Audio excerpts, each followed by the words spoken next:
Welcome, viewers, to another fabulous episode of Unapologetically Free.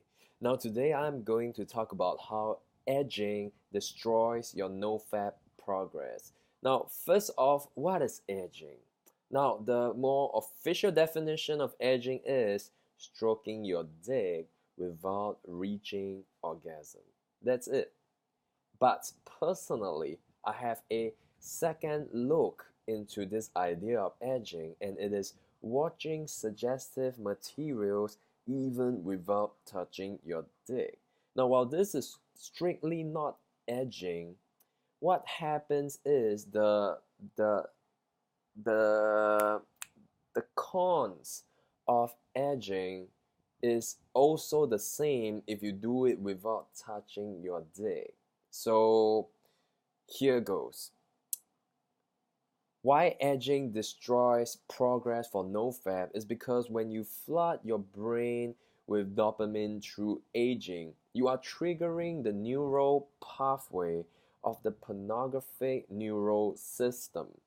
And therefore, what happens is that you reactivate your tendency to be addicted to certain porn materials because the pleasure systems get activated. The neurons that were dying, assuming that you were on nofap, now gets reactivated, and then that circuit starts firing and firing and firing. And what happens, from what I learned, is that when you repeat an action over and over again, your brain actually produces this thing called a myelin sheath.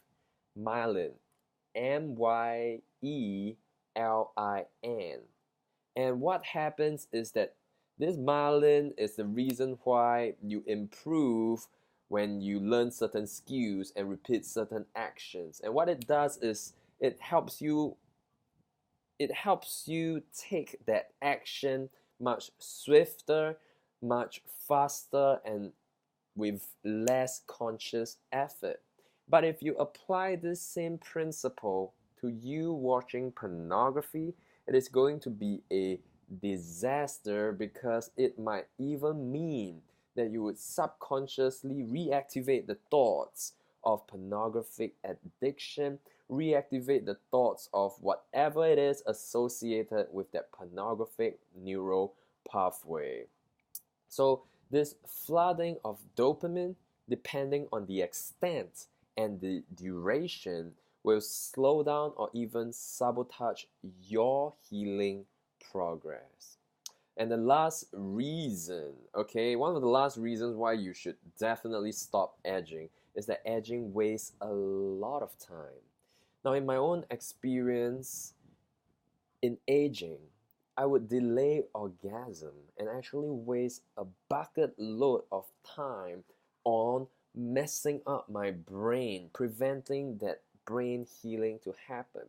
Now, this thing, if sustained, can even be worse than a quick orgasm, because things add up, and everything that you do is not without a consequence. So even though one of my favorite rules for nofap is simply stop touching your dick, what I realized is that your brain that is hungry for dopamine and all the excitement may trick you into just watching suggestive material, thinking that you're sticking to the rule of not touching your dick. It will slow down your progress, so don't go crying or even blaming, especially if you get tempted when, without touching your dick, you watch certain pornographic material, and afterwards the certain neural pathways are triggered, and then that addiction resurfaces. So to stop all of this, not only stop touching your dick, get alive, set a goal that you can work towards. Set a goal, be so obsessed with this goal that you have that you don't have time for pornography. Now, it may take a lot of us a certain amount of time before we can reach that state, but just take that first step towards setting your goal. Take that first step of taking action, moving towards your goal, and stop being in a state of analysis paralysis and start conquering life. Now I hope you like this video. If you do, like it, comment, subscribe, share this video, and I'll see you again.